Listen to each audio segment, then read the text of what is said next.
रामराम मित्रांनो, मी अमोल कोळेकर पाटील। आज मनसेची बैठक पार पडली। जवळजवळ सगळ्या उमेदवारांना, जेवढ्या उमेदवारांना तिकीट दिली होती त्या सगळ्या उमेदवारांची शिवतीर्थ या ठिकाणी बैठक पार पडली। आणि ही बैठक यासाठी आयोजित केली होती की उमेदवार आपले पराभव झाले आहेत सगळे, आणि कुठल्या कारणामुळे झाली, कुठल्या मतदारसंघामध्ये काय झालं, EVMच्या बद्दल खूप सारे व्हिडिओ समोर येत आहेत, आरोप केले जात आहेत। EVM बद्दल सगळं मत जाणून घेतलं राज ठाकरेंनी।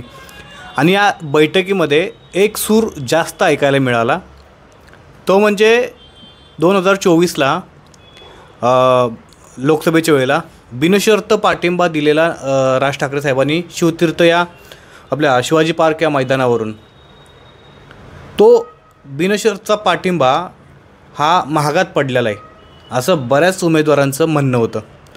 आणि राज ठाकरेंनी देखील ती गोष्ट समजून घेतली की कशाप्रकारे भाजपनी आपला फायदा करून घेतलेला आहे, आणि कशाप्रकारे अमित ठाकरेंना माहीममध्ये भाजपनी थोडीशी देखील मदत केली नाही।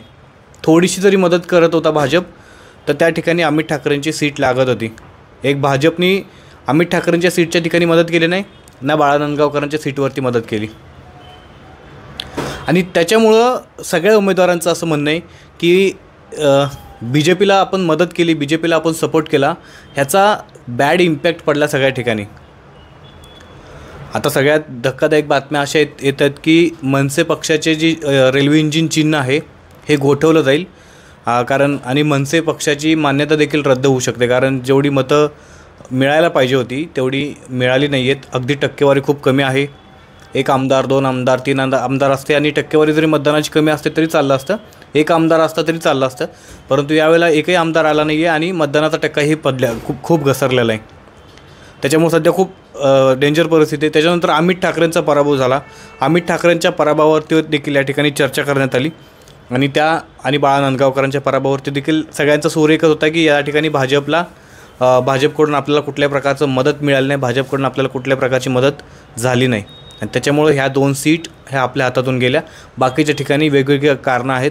त्या सगळ्या बैठकांमधून आता राज ठाकरे एक तर पत्रकार परिषद घेतील किंवा एखाद्या कार्यकर्त्यांचा मेळावा घेतील ह्या 2-3 दिवसामध्ये। त्याच्यानंतर ते स्पष्ट करतील की त्यांना ह्या निवडणुकीमध्ये पराभव कशामुळे करावा लागला। ठीक आहे, बाकी ते तर जाहीर करतीलच मेळावा घेऊन किंवा पत्रकार परिषद घेऊन। बाकी तुम्हाला काय वाटतं? सगळ्या राज ठाकरेंचे 1-2 उमेदवारांना नाही तर सगळ्याच उमेदवारांना पराभव कुठल्या गोष्टीमुळे मिळाला? त्यांच्या वैयक्तिक कारणांमुळे मिळाला की EVMमुळे मिळाला? EVMचे खूप सध्या व्हिडिओ व्हायरल होत आहेत। उद्या बच्चू कडूंचं आंदोलन आहे अचलपूर या ठिकाणी EVMच्या विरोधामध्ये, पुन्हा निवडणुका लागाव्यात ह्या उद्देशासाठी। तर तुमचं मत नक्की कमेंट करून सांगा की तुम्हाला काय वाटतं, EVMमुळे नुकसान झालं आहे का त्यांच्या वैयक्तिक कारणांमुळे नुकसान झाले? कमेंट तुमच्यासाठी ओपन आहे, नक्की कमेंट करा। बाकी चॅनलवरती नवीन असाल, जुने असाल, अजून सबस्क्राईब केलं नसेल तर प्लीज चॅनलला नक्की आपल्या सबस्क्राईब करा। जय शिवराज, जय मल्हार।